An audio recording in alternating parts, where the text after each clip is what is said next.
Hi YouTubers, this is Egyptian Mocha, and I just want to share with you some things I have to say regarding comments Rush Limbaugh made after the Haiti disaster occurred.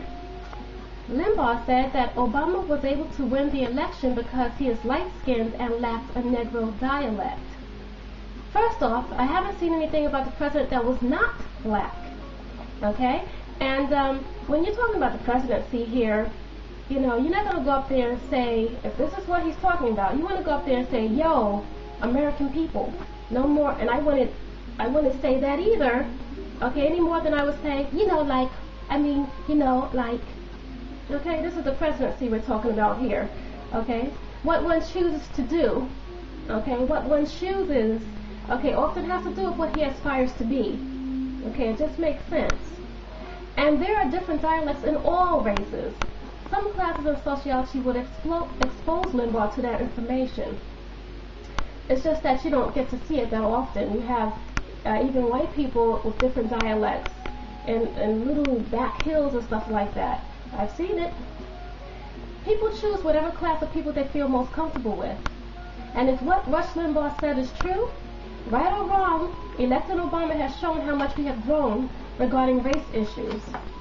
But it also shows us how delusional some of us still are. How rich a black person's skin tone is, how deep his skin tone is, does not keep him or her from fully identifying with himself or herself as being black. But whatever rocks your boat, people of that mind frame. I was looking at the George Lopez show one day and saw Snoop Dogg on there. Did you know that his DNA test identified him as 71% sub-Saharan black, 23% Native American, and 1% European? Charles Barkley, on the other hand, is 77% sub-Saharan black. I think everyone was shocked because Barkley is the lighter of the two. Although Barkley's features are not as refined as Snoop Dogg's. Definitely not more refined, okay?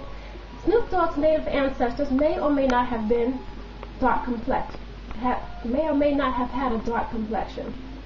That is the way it is with Native Americans. And I don't know what Barkley's other 23% consists of, but I do know that it was proven that Barkley is blacker than Snoop Dogg.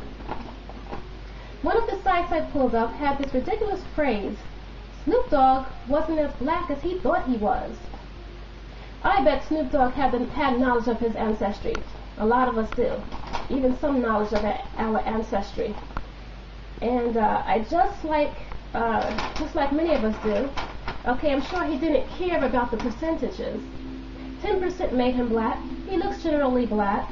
Society saw him as black, and he lived a black culture, a culture that was synonymous, that is usually synonymous with being black, let's say. Black doesn't mean being pure. It just means that you are of Negro descent. Being black doesn't make other bloodlines obsolete. After what I read about Rush Limbaugh, I now wonder if that 10% drop of black blood still applies, or if blacks are now broken down according to DNA combinations of recessive and dominant genes. In other words, what is readily apparent, regardless of their families. For example, combination of hair, complexion, and features. Is this done only when it is convenient? This is a quote here. You are separate from us, but when I want to cause division among you, I will highlight the differences between you. How dare you? That can cause interfamilial conflicts. You can take it as a joke, but it's actually it's true. You know, you have different complexions in the same families.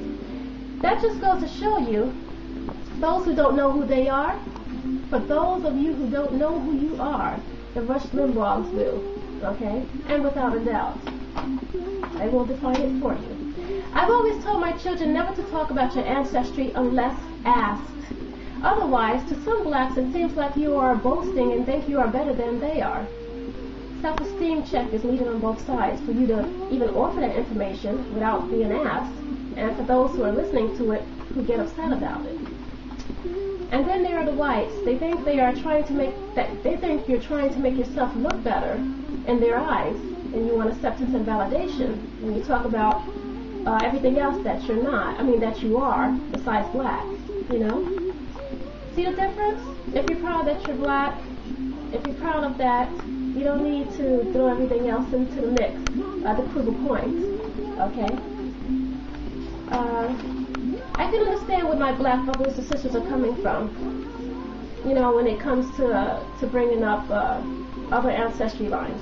But the reality is that tribal line and mixing may have caused a lot of the variety in the looks that we have. Okay? Even generations down the line. Whether your father's pure black African and your mother's Caucasian, like with the president, or whether both of your parents are black mixed with other racial backgrounds. By the way, which one is more black then? Doesn't matter. Personally, I think the world makes too much of race, but we must confront it because the world deals with us accordingly. We have to get past A and past B to get to C. That can't be done unless we have the courage to be open, honest, and get a proper balance of self-esteem, and then learn some facts about biology. For example, dominant and recessive genes. Okay? I will always validate my black side. I'm not beautiful because of other mixing in my blood, other bloodlines. I'm beautiful because I'm black. And that's what we need to stick with, validating each other. Okay? The ones that need it most. Read Uncle Tom's Cabin and you'll understand what I'm saying. Okay? That's all I wanted to say. Thanks again for listening in, YouTubers. This is Egyptian Mocha. And until next time, bye!